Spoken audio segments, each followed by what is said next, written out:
Yeah. Analytics off the chain, other channels not the same. Jake and Kyle, you know the name. Headliner Nation, we running the game. I'm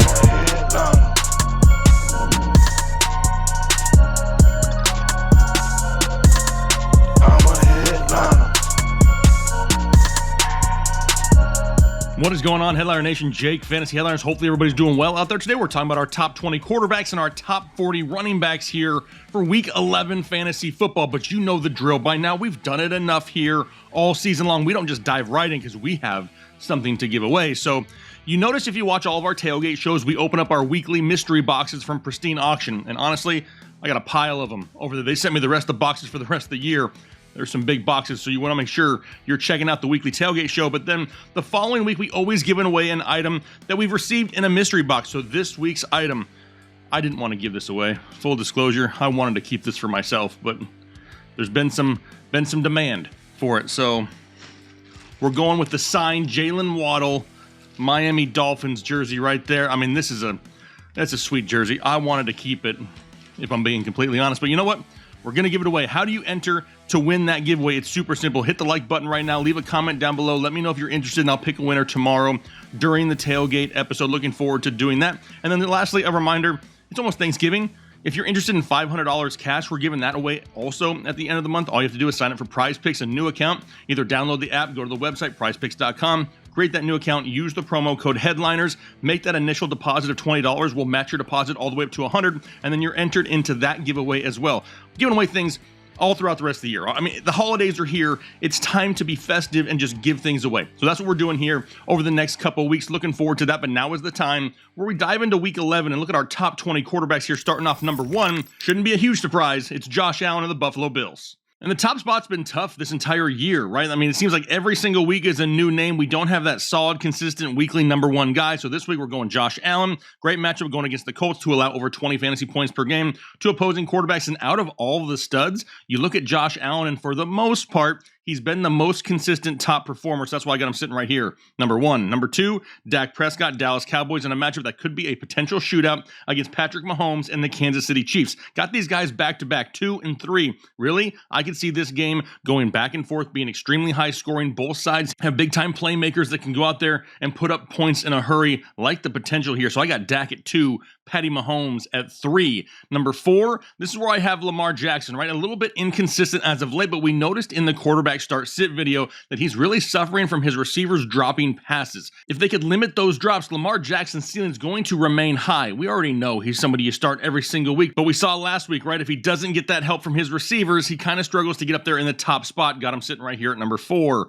Number 5, Jalen Hurts, Philadelphia Eagles. He has himself a great matchup here this week, going up against the New Orleans Saints, who allow over 21 fantasy points per game. We know Jalen Hurts is active on the ground, and he's starting to get things going through the air by not being asked to do as much, right? Less pass attempts, more efficient, really getting going with Devontae Smith. Got him at number 5. Number 6, Tom Brady, Tampa Bay Buccaneers. He's playing Monday night primetime football against the New York Giants, a Giants defense that right now also allows over 18.5 fantasy points per game. Tom Brady and the Bucs have somewhat struggled, right? We think we're still a few weeks away from getting Antonio Brown back, but he still has plenty of weapons to go out there and put up some big numbers. Even though the Bucs have struggled, Tom Brady's still scoring fantasy points, so I got him at number 6. Number 7, this is where I put Kyler Murray of the Arizona Cardinals. Now, obviously, he's got a great matchup going up against the Seattle Seahawks, but does he actually play? He's back at practice. He's trending towards playing. He says he's close to 100%. I don't believe that they throw him out there if there's any chance that he's not 100% good to go, because they really need him rest of season. So if he starts, you obviously play him here in fantasy football. But until we get that actual word, got him sitting right here at number 7. Number 8 then is Aaron Rodgers, Green Bay Packers, going up against the Minnesota Vikings. He's looking to bounce back after a horrendous Week 10, right? No touchdowns for Aaron Rodgers is not what we want in our fantasy lineups. Got him sitting right here at number 8. Number 9, Joe Burrow, the Tiger King, coming off of his bye week. He's got a matchup this week going up against the Las Vegas Raiders, who also allow over 20 fantasy points per game, and we know that Joey B has the weapons to put up big numbers. Number 10, Justin Herbert. A lot of people just want to call him from Justin Herbert right now because they're kind of pissed off that he's not going out there and putting up huge numbers. And I totally understand this is not an easy matchup again this week for him. He is going up against the Pittsburgh Steelers Sunday Night Football. But even though he's not having those huge high ceiling games, the guy's still consistently finishing inside the top 10. That's why I got him right here at number 10. Number 11, Russell Wilson, Seattle Seahawks, a matchup against the Arizona Cardinals, a defense that allows only 15 fantasy points per game to opposing quarterbacks. Russell kind of looked a little bit rusty as of last week. They've already come out and said, hey, they want to run the ball more, but it doesn't sound like they're going to have Chris Carson. They're going to have to throw it, and they've found success in Arizona before with the likes of Tyler Lockett and DK Metcalf. Got Russell Wilson sitting right here at number 11.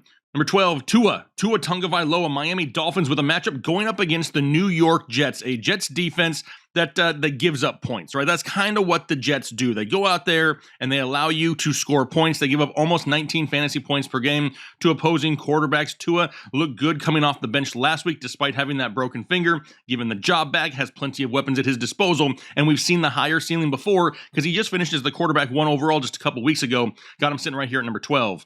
13, Derek Carr, Las Vegas Raiders in that matchup going up against Joe Burrow and the Cincinnati Bengals. If Joe Burrow can put up points, Derek Carr is going to have to continue to throw the ball. They're not really utilizing the running game much right now, but they need to really get back on track with the passing game. Bryan Edwards is an elite wide receiver. They need to continue to heavily target that kid because it's really going to open up the underneath routes for the likes of Hunter Renfrow, across the middle to Darren Waller. This is definitely an offense that still has enough weapons to produce. They just need to really get Bryan Edwards more consistent volume. Got Derek Carr at 13. 14, this is where I put Cam. And it was kind of hard to figure out where I wanted to put. I wanted to put him higher, right? But I'm not drinking the Kool-Aid. I'm not getting too overhyped here. Everything is lining up for this to be a great week. A game against the Washington football team that allows over 26 fantasy points per game to opposing quarterbacks. Cam Newton has that rushing upside in a game against his former coach, Ron Rivera, back in Carolina as potentially the new starter. I mean, there's a lot going on right here, but the floor, I think, is still pretty safe with the rushing upside. That's why I got him sitting right here at 14. 15 is Jimmy G, San Francisco 49ers, a matchup against the Jacksonville Jaguars, whose defense has actually looked pretty good here as of late, limiting some big-time quarterbacks over the last few weeks. Jimmy G's been playing great, though, over the last couple with George Kittle coming back. George Kittle is the key to this offense. He opens up so much. We know Elijah Mitchell, is he limited at all having that finger surgery from a broken finger just this last week? Does that mean we see more Deebo Samuel, more Brandon Ayuk, more George Kittle? I absolutely love it, and I still got Jimmy G inside the top 15. At number 15. 16, this is where I have Kirk Cousins, and it's only because of the matchup. The Green Bay Packers defense is playing on another level right now. They are playing great football, and Kirk Cousins, despite having a super safe floor, may not have the super high ceiling this week, and that's why I've dropped him down to 16. 17 then is going to be Tanny. Ryan Tannehill, Tennessee Titans, a great matchup for him going up against the Houston Texans. We know there's no Julio Jones. How else can they really get this passing game active? Well, we haven't really seen much at times, and A.J. Brown has kind of been inconsistent himself. We have seen Ryan Tannehill continue to run the ball a little bit on the ground and find the end zone with his feet, and that's why he's still sitting right here at 17.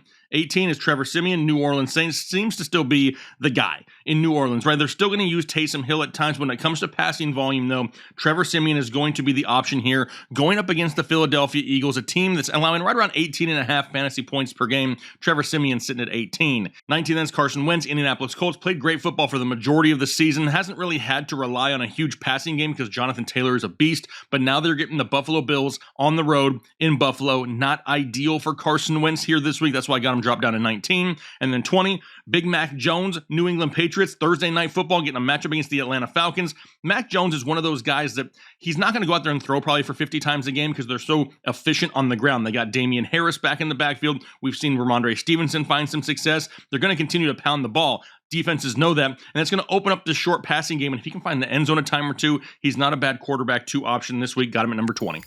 All right, so that was my top 20 quarterbacks here for week 11, but now it's time to transition over to guys who grab their balls. They hold them super tight and they run through holes for a living, and we're going to kick it off right here, number 1, and it's like old times, right? It's Christian McCaffrey of the Carolina Panthers. And we love to see Christian McCaffrey back here on top of the list. A matchup this week going up against the Washington football team, potentially the first game with Cam back under center. We know Cam's going to check down a lot to Christian McCaffrey. The volume's been there, and he's been producing good numbers. Hasn't really found the end zone, but the touchdowns are coming. Got him at number 1. Number 2, Najee. Najee Harris all the way up to number 2 here this week because of his matchup going up against the Los Angeles Chargers, who already allow 25 fantasy points per game. And then potentially without Bosa, this could be even better. I love the volume. Doesn't sound like Big Ben will be playing either, so they're heavily going to rely on the running game. Najee Harris is my number 2 running back here this week. Number 3, Dalvin Cook, Minnesota Vikings. A difficult matchup for him going up against Green Bay, but you can never count out Dalvin Cook due to the volume and the explosiveness of his game. He can make a big play happen in a hurry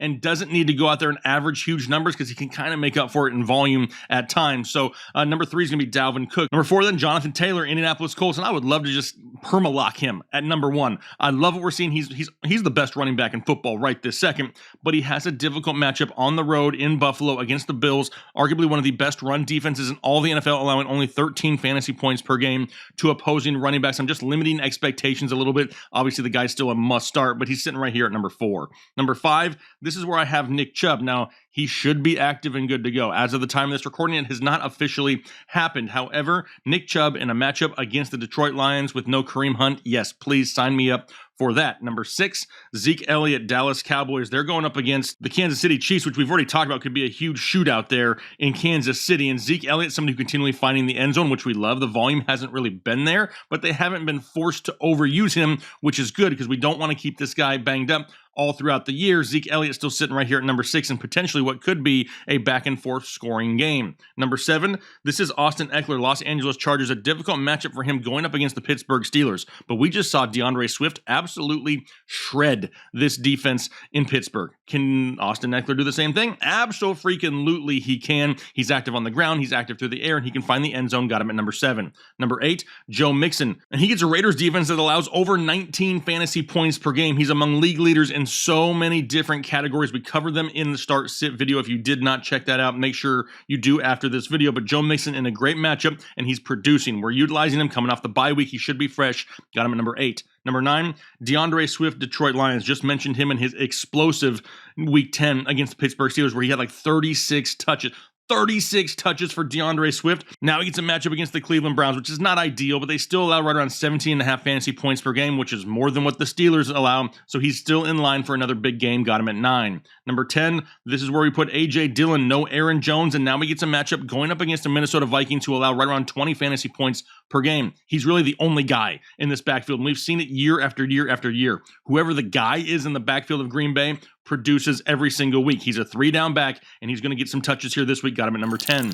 Number 11, James Conner, Arizona Cardinals, going up against the Seattle Seahawks, who allow almost 25 fantasy points per game. We know there's still no Chase Edmonds. Do they limit the rushing upside of one Kyler Murray to kind of make sure his ankle stays healthy? Potentially, which means more touches for James Conner. Got him at 11. Number 12, this is where I have slotted in Alvin Kamara. They're going up against the Philadelphia Eagles. He's back at practice. Sounds like he's going to play. Is he a 100% full go, or do they continue to kind of limit his touches a little bit, give a little bit more to Mark Ingram to make sure that he doesn't re-aggravate anything and really lose him for a length of time? So as of right now, got Alvin Kamara number 12.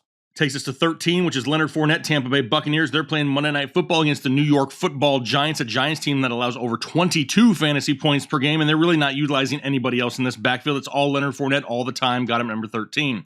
14, Demont, David Montgomery, Chicago Bears. They're going to be at home, coming off their bye week, going up against the Baltimore Ravens, a Ravens defense that allows almost 19 fantasy points per game. He's the lead guy in this backfield. We saw him in week 9 come off of an injury and really dominate touches. We expect the same here this week. That's why we got him sit right here at number 14. 15, this is where I've slated in Saquon Barkley. Now, it sounds like he should be able to play. However, there's a little bit of question surrounding him because it is a Monday Night Football game. Now, on the likes of his injury, that helps things, right? But for a fantasy owner, that kind of leaves a little bit of doubt out there that what happens if there's a setback late in the weekend and you don't have any other options. Until we get clear confirmation that he's going to be the 100% starter, I've dropped him down a few spots, sitting right here in a difficult matchup against Tampa Bay to number 15. Number 16, this is Michael Carter, New York Jets, going up against the Miami Dolphins. I really liked Michael Carter more with Zach Wilson or Mike White. Now he gets Joe Flacco. How do I feel about that? I still love the volume he's going to get. He's going to be involved in the passing game. He's going to dominate the touches between the tackles and on the ground and get the goal line opportunities. But how many scoring chances do they get with Joe Flacco? That's why I dropped him down here to 16. 17, Darrell Williams, Kansas City Chiefs, in that back and forth matchup against the Dallas Cowboys. Darrell Williams has arguably been the safest option in this offense in Kansas City for weeks. And he's got that pass catching upside. We saw a great catch just this past week. He went out there and had had over 100 yards receiving. Got him sitting right here at number 17 because it still sounds like we're a couple weeks away from CEH. 18. This is Damien Harris, New England Patriots. He's back off of concussion protocol and back into your lineups against the Atlanta Falcons here on Thursday Night Football. Don't forget, just because this guy missed a week and Ramondre Stevenson went out there and had himself a day doesn't mean they're just going to totally abandon Damien Harris. He's the lead running back in this backfield, and there's no reason why they would limit his touches going forward. He was producing prior to the concussion. They're not going to, put him in the doghouse because he got hurt. So he's going to be active in this backfield once again. Got him at 18. 19, J-Rob, James Robinson, Jacksonville Jaguars going up against the San Francisco 49ers. So it's not an ideal matchup, but the bigger issue here is J-Rob just banged up, right? J-Rob dealing with multiple injuries right now, and we're not 100% clear whether or not how active he's going to be this weekend. That's why I dropped him all the way down to 19. Same thing for number 20, Elijah Mitchell, right? He broke a finger, had the surgery. They put a pin in it. Sounds like there's a potential opportunity for him to play here this weekend against the Jacksonville Jaguars, but until we get that clear confirmation as well, kind of limiting expectations because Elijah Mitchell is somebody who in this matchup I'd probably bump up probably right around 15 or so, but we got to make sure he's actually going to be out there on the field and it's not going to be just a bunch of Jeff Wilson Jr. 21 then is Josh Jacobs, Las Vegas Raiders, going up against the Cincinnati Bengals, who allow right around 20 fantasy points per game to running backs themselves. Now, Josh Jacobs, we know, dominates the volume of touches in this backfield. Hasn't done a whole lot with them, and that's why we dropped him down to 21. 22, this is where I've slotted Antonio Gibson of the Washington football team. Really helped a lot of people who stuck with him just last week and had himself a big game. He looked healthy. He's out there getting volume. I believe 26 total touches. That's exactly what you want to see from Antonio Gibson going forward. Why is he not higher? Well, they're going up against the Carolina Panthers, which is a very solid defense and what could be a very emotional game for the Carolina Panthers with Cam Newton back under center at home in Carolina.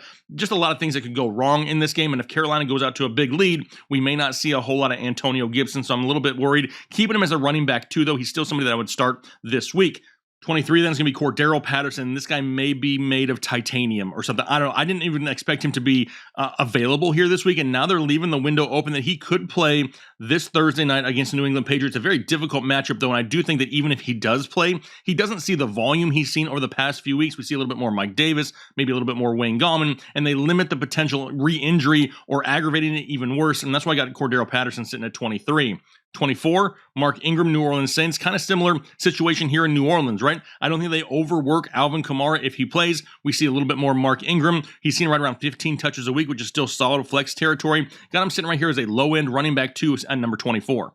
Which takes us to 25, which is everybody's favorite running back in fantasy football. It's Myles Gaskin of the Miami Dolphins with a great matchup going up against the New York Jets. Listen, the Jets allow over 30 fantasy points per game to opposing running backs. That's 5 points per game more than the second place team, which is the Chargers, who allow 25 fantasy points per game. I had to drop them outside of the top 24, though. The inconsistencies, the inefficiencies as well here as of late is just enough to pull your hair out, and I don't have a whole lot of hair left to pull out. The volume should be there in a great matchup, and that's why I have him this high at 25. 26, this is going to be Devontae Freeman, Baltimore Ravens, no Le'Veon Bell. Sounds like we could have Latavius Murray back, though, this week. How much do they just give that role back to Latavius Murray? Well, I don't think that Devontae Freeman's played bad enough to lose what he's already gotten. So he's been the guy scoring the touchdowns, getting the opportunities on the ground, and that's why I got him sitting at 26. 27, Tony Pollard, Dallas Cowboys. Talked about this game numerous times and how it could be so back and forth. That could involve Tony Pollard a little bit more in the passing game. That's why I got him at 27.